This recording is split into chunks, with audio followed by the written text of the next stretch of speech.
আসসালামু আলাইকুম। আমি সোহেল রানা আর আপনারা দেখছেন সোহেল রানা টেক। আজ আপনাদের মাঝে আমি কথা বলবো মুক্তিযোদ্ধার তালিকা নিয়ে। আপনারা জানেন যে একজন প্রকৃত বীর মুক্তিযোদ্ধা তার অনেকগুলো তালিকা থাকে, যেমন বেসামরিক গেজেট, ভারতীয় তালিকা, লাল মুক্তিবার্তা। আর যেগুলো সামরিক বাহিনীর আছে তাদের তো সামরিক গেজেটগুলো থাকবে। সেনাবাহিনী গেজেট হতে পারে, বিজিবি গেজেট হতে পারে, বা বিভিন্ন বাহিনীর গেজেট হতে পারে। এগুলো আপনারা সবাই জানেন। তো এখন কথা হচ্ছে, সাধারণত ভারতীয় তালিকা, লাল মুক্তিবার্তা এবং বেসামরিক গেজেট কিন্তু মানুষের বেশি হয়ে থাকে।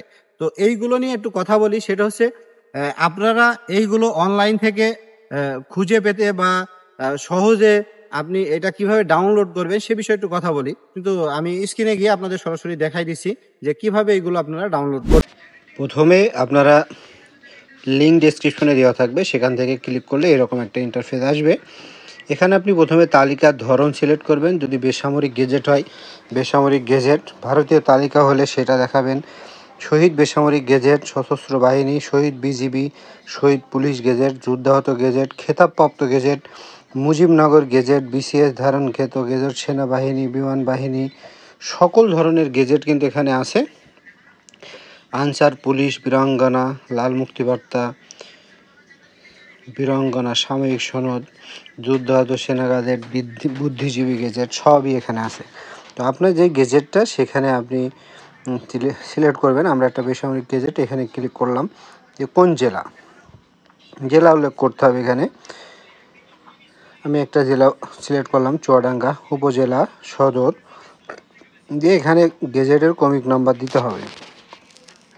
আমি জাস্ট একটা দিলাম 6 নম্বর গেজেট, দিয়ে অনুসন্ধানে ক্লিক করলে এই যে গেজেটগুলো কিন্তু এখানে চলে আসবে। দিয়ে এখানে তথ্য দেখুন ক্লিক করে আপনি তথ্যটা দেখতে পারবেন। এখন কথা হচ্ছে, এখানে যদি আপনি গেজেট না দেন সদর উপজেলায় শুধু থাকবে এই পর্যন্ত। এখানে অনুসন্ধানে ক্লিক করলে সদর উপজেলায় যতগুলো বেসামরিক গেজেটধারী মুক্তিযোদ্ধা আছে সবগুলো এখানে চলে আসবে। দেখেন সিরিয়ালে এখানে কিন্তু 620টা এন্ট্রি করা আছে, চলে আসছে। এখান থেকে আপনি যে কোনো একটা ক্লিক করে তথ্য দেখুন ক্লিক করলে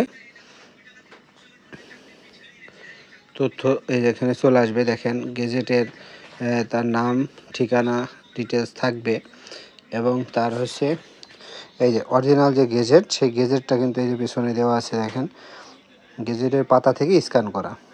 তো আমি যেটা দেখালাম এটা হচ্ছে বেসামরিক গেজেট। আপনারা এখানে ভারতীয় তালিকা দেখতে পারবেন। যে এলাকা দিবেন আপনার সেই এলাকা এখানে চলে আসবে। ঠিক এইভাবে আপনারা দেখেন এখানে প্রসেসিং চলছে, এটা ভারতীয় তালিকা দিয়েছিলাম। এইভাবে সকল গেজেটগুলো আপনি সেভ দিয়ে রাখবেন। যে এখানে তথ্য দেখুন ক্লিক করলে এই যে ভারতীয় তালিকা, এটা কিন্তু এই যে মুক্তিযোদ্ধার ভারতীয় তালিকা দেখাচ্ছে, এবং ভারতীয় তালিকার যেটা মূল বই সেখান থেকে স্ক্যান কপি দেখাচ্ছে। এইভাবে কিন্তু সকল তথ্য চলে আসবে, আর আপনারা সেগুলো সেভ দিয়ে রাখবেন ভবিষ্যৎ নিরাপত্তার জন্য। আপনারা ডাউনলোড করবেন। তো যাই হোক, এত সময় যেটা দেখলেন ঠিক এই প্রসেসেই কিন্তু ডাউনলোডগুলো করে আপনার ফোনে রেখে দিতে পারেন সেভ করে। তাহলে এটা ভবিষ্যতের জন্য প্রয়োজন। এইভাবে আপনি এমআইএস এবং অন্যান্য যে সমন্বিত তালিকা আছে সেগুলো ডাউনলোড করতে পারবেন। তো যদি এমআইএস এবং সমন্বিত তালিকা ডাউনলোড করতে চান তাহলে অবশ্যই কমেন্ট করে জানান। এটা নিয়ে আমি পরবর্তীতে ভিডিও নিয়ে আসবো ইনশাল্লাহ।